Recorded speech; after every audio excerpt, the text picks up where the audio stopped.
Zimbabwe, welcome to another side-splitting episode of Dare Guru. My name is Bridget Mbondiani, Mwanawa Joy. And we are now in the post-mortem election period, and we are saying there were certain strategies that we were told were in place and we should relax. And we are saying more than a month later, we are still waiting for the results of those strategies. And the biggest question today is, did the strategies exist and did they even work? And today with me is Miss Denise Juma, who is our political analyst, and she's going to help us unpack the ambiguity surrounding these strategies. Over to you. When we're talking about the strategies that were put in place by the CCC, let's get back to the facts that they told the whole nation to relax, or per se the people that followed them or that were for their party, and that they were going to, that they were going to win and take power and so on. That was the umbrella term for probably the strategies that they had put in place. First and foremost, the strategies were not known to the people. Okay. That begs the question: why was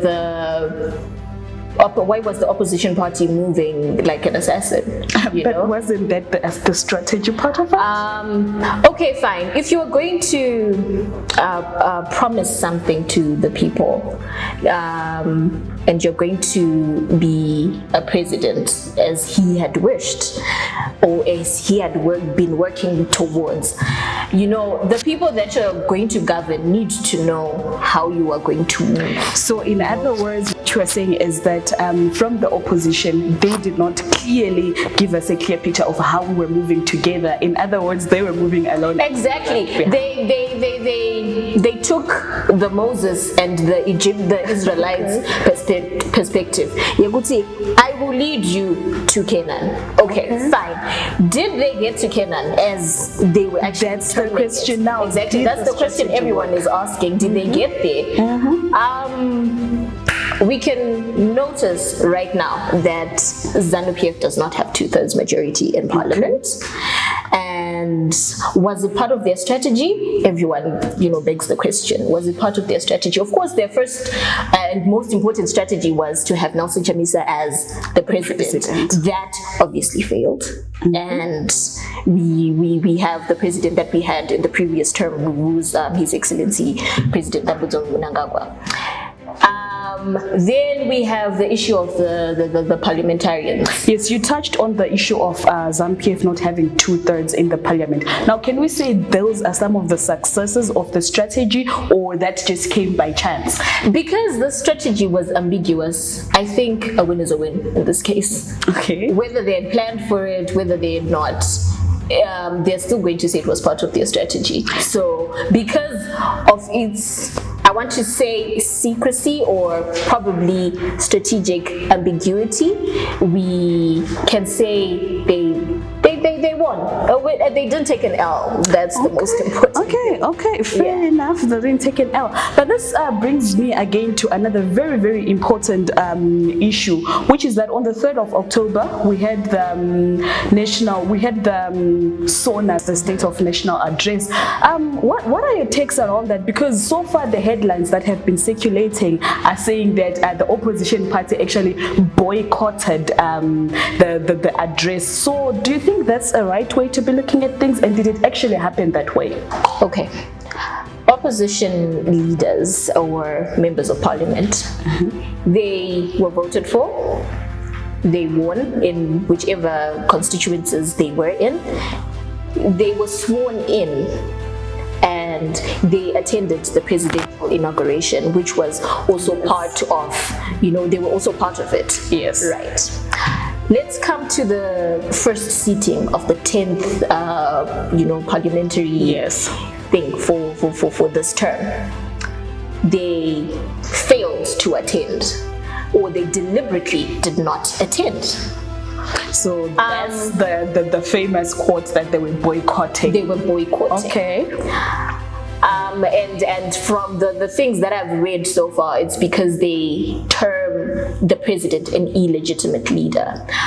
I want to know how you would term someone illegitimate and then still attend the inauguration. Yeah, because I and think still watch them being sworn in as president and then state that, he's an illegitimate leader, so we're not going to hear anything that he has to say.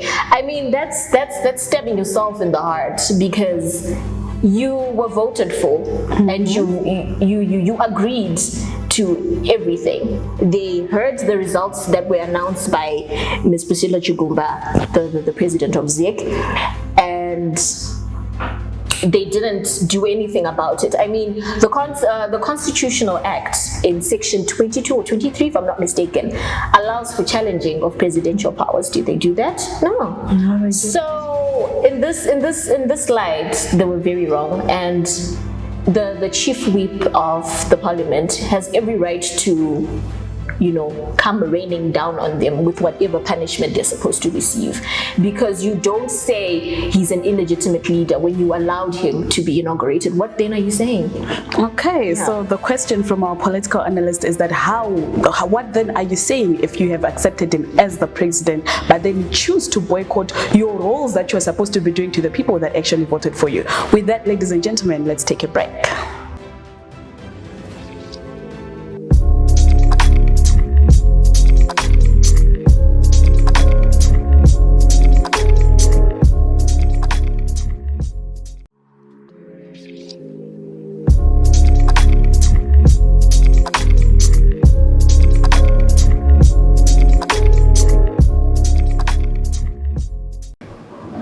Welcome back from the break. Previously, we were talking about the State of National Address, and moving on from that, we are also going to look into the newly introduced cabinet for 2023.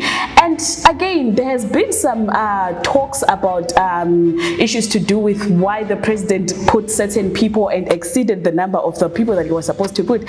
And Ms. Juma, you're going to actually help us explain your understanding to the whole cabinet. Was it fair? Was it done properly? And is it what we are looking for? Because as it stands, the cabinet is being termed the worst that Zimbabwe has ever had. Wow, you're actually right. And let me quote you, the worst that we have ever had before. So, this was news all over the world. BBC, Al Jazeera, everyone was talking about it. The president, has turned Zimbabwe into a private limited company. Yeah. We've had that before when, during President Mugabe's time, when his wife was going on a rant and talking about, could this be a repeat of history? We have his sons, his friends are now part of the cabinet. Because as it stands, it's say that one of his sons is actually the deputy finance minister. Yes, deputy. He also has a niece who has also a ministerial post. And really, what's your take on that? You know what? I would want to know what these people had been doing prior to this whole time, and where were they when he first got into power and he first won the first elections. Why now? Why now? Why do you have to put it as if Zimbabwe has become a family business that you want to gamble with? From his point of view, he allegedly said that his son is actually more experienced in the industry since he has worked for a bank before, so that gives him the capacity to have the ministerial post of finance. And looking at the economy of Zimbabwe currently, do you think that's such a strategic move to be having David as the deputy minister of finance? Okay, let's speak from a layman's point of view. This is purely nepotism from somebody who does not understand anything that is politically related. This is purely nepotism. Munhu ari kutora mwana wake omuisa mu cabinet irikufana kutonga vamwe vanhu, and already people have been having complaints kuti things are not moving. living in this country, and then you go ahead, you take your son and you give him the most important exactly. It's like you're gambling with people's lives. Exactly. And this is how people feel. This is how the nation of Zimbabwe feels. It's like, you know what, I don't think the president really cares about the people. It's all about, securing power. Because also, we have a couple that's in the ministerial post, the Changwas, husband and wife, and it is said that they are closely also affiliated with the president himself. I mean, what's your take on that? Having an entire couple in the ministerial positions? Before we even get to the couple as a whole, Muchangwa was the Minister of Information for Zimbabwe. I watched her try and dismally fail to explain the patriotic bill. Yeah. What she kept on emphasizing was Zimbabwe is a sovereign state. She did badly as Minister of Information. Taking her husband, we don't know who her husband is, we don't know what her husband does. Is it now a game of, you know what, these people are well off financially, I think, you know what, let's take them. These people are, you know what, my son, you know, a lot of Mnangagwas will look good on a picture. It's trying to build a picture perfect country, but behind it, we're being stung by so many bees. We are being stung by so many bees. I think this speaks to actually, you know, political leaders in Africa and wanting to secure power so that they know that they've got their strongholds and they've got their support. Given that we had much time, we'd also even delve to look at some of the other specific members, such as the Minister of ICT, which previously also people were raising a lot of concerns about. But anyway, moving on, moving from the political side of things, we recently had a story of one ZBC, is it the director, who is being charged with sexual harassment. And what are your takes on that one, on that topic specifically? First and foremost, I would like to stretch out a thanks to social media, because for once, you know how social media is bashed for, you know, leaking stories, bad mouthing people, but I feel like in this case it's doing something. Because the Newsday report was giving statistics of, you know, media personalities that have been asked to be sexually involved with their bosses so that, you know, they can get specific favors, they can, you know, and those people's cases are swept underneath the rug and nothing happens to those people that are sexually harassed or anything. As long as, you know, pretty face, you smile, you know, you're good for TV. But then again, that whole story has also raised other issues of concern within the civic space and the media, because I've read comments around that people are saying, why are women movements, the female movements, the feministic movements quiet? Why aren't they doing anything? And the question that I would like to pose to you is, do you think there is something that they are not doing and are supposed to be doing? And equally, I also read some very disturbing comments about she's only chosen to report this one. What about the things that happened before? And to me, it feels like that's victim shaming or something. But what are your perspective on the whole issue, especially the comments that are coming from social media? Okay, first and foremost, social media exactly can be a toxic place in itself, and we don't know if this thing has happened before or not. And according to studies even of law or whatever, we don't deal with things in retrospective. We are dealing with what she has chosen to report and how badly it has affected her. Why can't we come together and stand up, you know, for what's already been done now, rather than okay, how do we know that these people were not in a sexual relationship and this guy refused to do this? You know what, that is not an issue of concern right now. You know, because what's concerning is this lady wanted to transfer to go to Bulawayo, and this guy came to her, did whatever he did on her, They're actually circulating some audios of, how he was very direct about asking for sexual favors. Exactly. But I think to wrap this up, let's look at, I understand we have laws on sexual harassment in Zimbabwe. Could you delve into that and tell us if they're effective enough, or if there's a gap that needs to be addressed, and what kind of a gap are we looking at? I feel like in workspaces or in corporate spaces or even media spaces, there is some sort of gap that's being left when it comes to the proactiveness and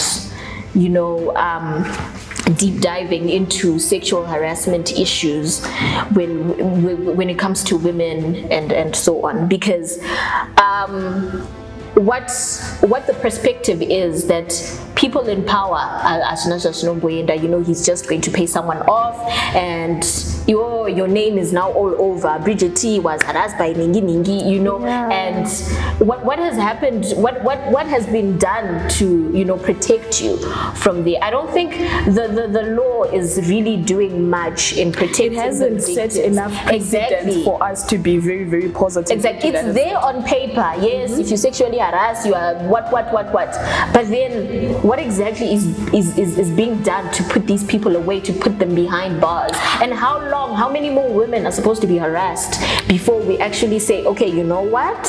Yeah, we're good. So I'm really in support of this person being fully investigated, and while he's uninvestigated, a suspension or even expulsion will even do. I think from this case, we could perhaps develop that precedent that we're looking for, to actually give us a clearer lens into that the laws of Zimbabwe are perhaps very effective, and we should always resort to them for solutions.